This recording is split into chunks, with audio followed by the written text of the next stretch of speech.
Olá, seja muito bem-vindo a esta edição. Vamos juntos ficar por dentro das principais notícias.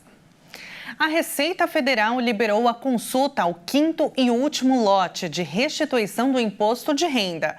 Ao todo, mais de 511 milhões de contribuintes devem ser contemplados. O lote, que também inclui restituições residuais de exercícios anteriores, deve pagar ao todo mais de R$ 1 bilhão.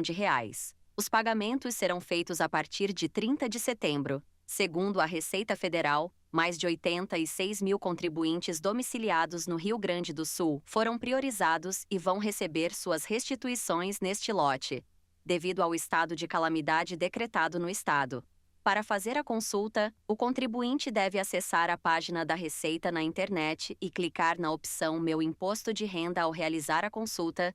O contribuinte também poderá saber se há alguma pendência em sua declaração que impeça o pagamento da restituição, ou seja, se ele caiu na chamada malha fina.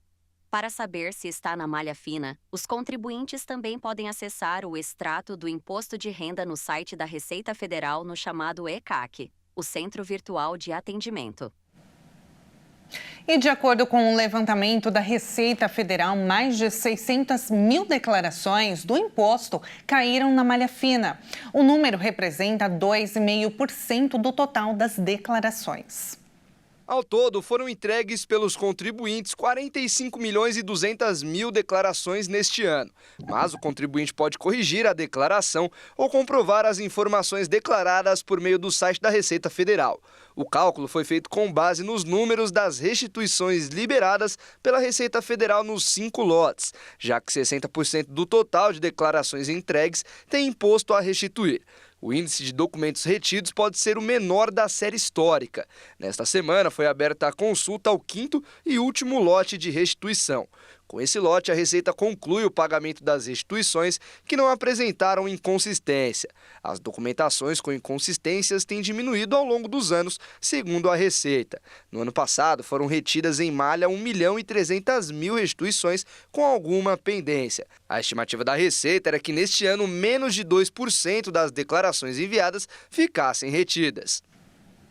E o governo anunciou que a partir do próximo mês vai suspender os sites de apostas que não tiveram autorização para funcionar. Quem não respeitar a determinação pode ser multado em até 2 bilhões de reais. O Ministério da Fazenda informou que as empresas de apostas de cota fixa que ainda não pediram autorização para funcionar vão ter a atuação suspensa a partir de 1º de outubro. Segundo portaria publicada, até o final de dezembro, só vão poder funcionar as empresas de apostas que já estão atuando e que solicitaram autorização para explorar a modalidade lotérica de apostas de cota fixa até o último dia 16. A partir de outubro, as empresas que não pediram autorização serão classificadas como ilegais até que tenha o funcionamento liberado pela Fazenda. Os sites de apostas que operarem no Brasil sem autorização ficarão sujeitos às penalidades previstas em lei, como multas de até 2 bilhões de reais por infração. Quem solicitou a autorização, mas ainda não estava atuando, terá que aguardar para iniciar a operação em 2025. Isso caso esteja cumprindo todos os requisitos e consiga a liberação por parte do Ministério. A partir de janeiro, tem início o mercado regulado de apostas no Brasil. E todas as empresas autorizadas utilizarão o domínio brasileiro de internet com extensão bet.br. O Ministério informou que as empresas aprovadas vão ter de pagar a 30 milhões de reais ainda este ano para começar a funcionar, além do cumprimento com todas as regras de combate à fraude, à lavagem de dinheiro, à publicidade abusiva, entre outras.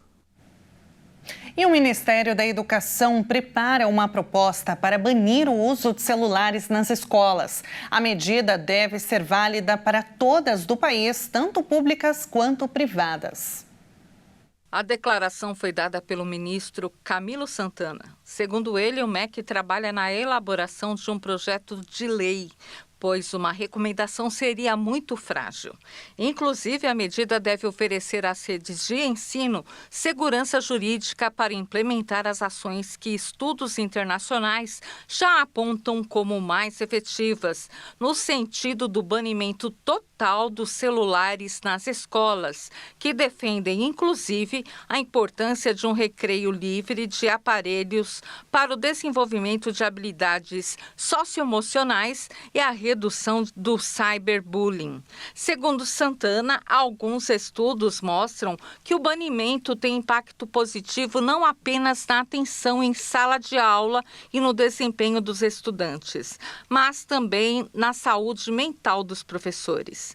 O ministro mencionou ainda o relatório da Organização das Nações Unidas para a Educação, a Ciência e a Cultura, UNESCO, que recomendou fortemente restrições e até o banimento total do celular nas escolas, apontando uma relação entre o uso da tecnologia e as dificuldades de aprendizado, além de problemas de saúde mental.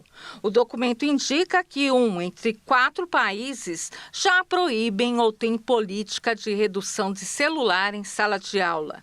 Em São Paulo, um projeto de lei para banir o celular em colégios da rede pública e privada do Estado está em debate avançado na Assembleia Legislativa. Nas escolas municipais do Rio, os celulares foram banidos por decreto, em uma decisão pioneira no país, que contou com o apoio da maior parte das famílias. E agora, mudando de assunto, um selo histórico foi encontrado por pesquisadores em Israel. Segundo os estudiosos, esse objeto pertencia a um dos guerreiros do rei Davi. Vamos entender na reportagem. Pesquisadores em Israel encontraram o selo de cerca de 2.700 anos, que pode ser uma evidência histórica de um dos guerreiros do rei Davi citado na Bíblia. A relíquia traz uma inscrição em hebraico da era paleolítica, oferecendo pistas sobre a identidade do guerreiro. O selo, gravado dos 2 lados, era utilizado para assinar documentos. Isso é comprovado pelo desenho de uma figura mítica. De acordo com a história, o objeto foi encomendado por Roshael, um alto oficial do reino de Judá, para seu filho Joézer ou Joézer, que provavelmente herdou o selo depois da morte do pai. Na Bíblia, no primeiro livro de Crônicas, capítulo 12, nos versículos do 1 ao 7, o nome do filho é mencionado entre os guerreiros que se uniram a Davi durante a sua fuga. O texto também descreve que esses homens eram especialistas em combate e que contribuíram para a ascensão ao trono de Davi. Essa descoberta oferece novas perspectivas sobre a história bíblica e a autenticidade dos relatos de guerreiros que lutaram ao lado do famoso rei de Israel. Que bacana, né? E esta edição fica por aqui. Mais notícias você acompanha ao longo da nossa programação. Obrigada pela sua companhia e até a próxima.